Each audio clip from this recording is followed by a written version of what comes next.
जाने दो, मेरा मुर्शिद मुझे देख रहा है, मेरा गौस मुझे देख रहा है, वो मेरा ऐसा गौस है, वो मेरा ऐसा मुर्शिद है जो मुझे पहचान रहा है। सरकार गौस आजम पीरे पीरा मेरे पीरा शाहे जीना सैयदना शेख अब्दुल कादिर सफ्तानी कुतुब रब्बानी शाहे मकानी सरकार गौस आजम मुरीदैन के पास बैठे हुए हैं। इस्लाम के सेदाइयों, सरकार गौस आजम ने अपने चादर मुबारक रखे हैं, आपने फौरन ओढ़ा और उसी में गायब है। आपने अपने दस्ते मुबारक को वहीं से बढ़ा दिया, वो नौजवान दरिया पार हो गया।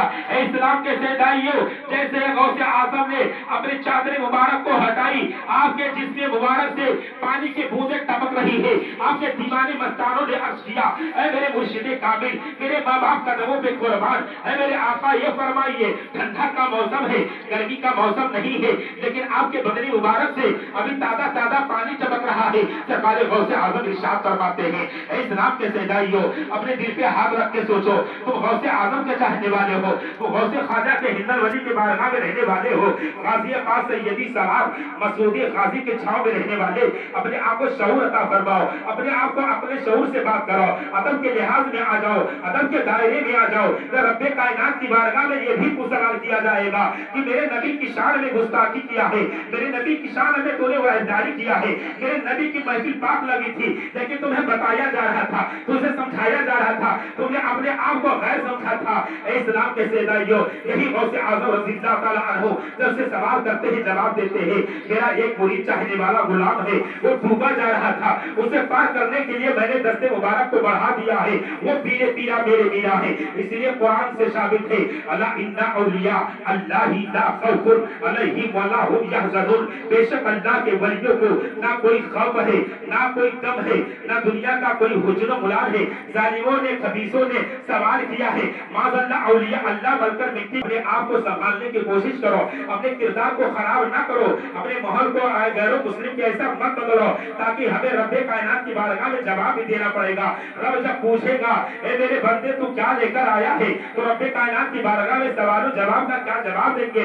लोग जब देखेंगे मैदान हश्र का नफ्सी नफ्सी का आलम होगा, लोग जब देखेंगे कि मैदान कायम हो चुका है, उम्मती हैरान परेशान है, तो क्या चेहरा लेकर जाओगे। ये नबी की पाक महफिल है और आका इरशाद फरमाते हैं, नबी की प्यारी प्यारी हदीस मुस्तफा है कि ये जन्नत में से क्यारियों में से क्यारी है। लिहाजा इस मस्जिद जो है, इस महफिल का अदब सीखो। सबसे बड़ा अदब है, चाहे आलिम दीन हो, चाहे कारी कुरान है, चाहे वक्त का मुफ्ती अल्लामा हो, चाहे अपने वक्त का करोड़पति हो, अगर अदब है तो अदब ही अदब के रहेगा।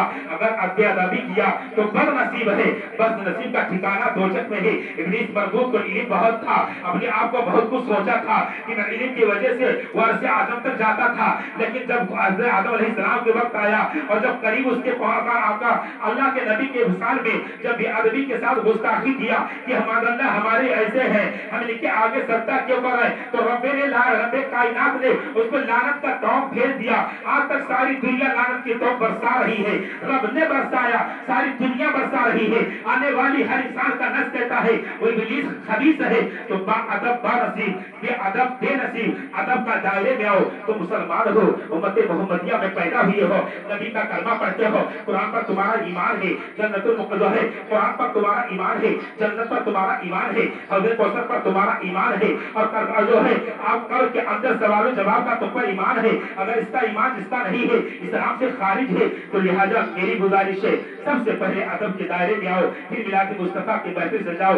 रब्बे कायनात की बारगाह में दुआ है हम सब लोगों को अक्ल सलीम पढ़ने की तौफीक अता फरमाए, हम सबके दिलों में जज्बे हसनी हुसैनी अता फरमाए, हम सबके दिलों में वक्त पर नमाज अदा करने की वो जज्बा अता फरमाए। मालिक मौला हमारे कहने सुनने में खता लफ्ज़न जो गलतियां हैं मौला उसे दुरुस्त फरमा कर अपनी बारगाह में कबूल अता फरमाए। वमा अलैहि बलाग। अस्सलामु अलैकुम।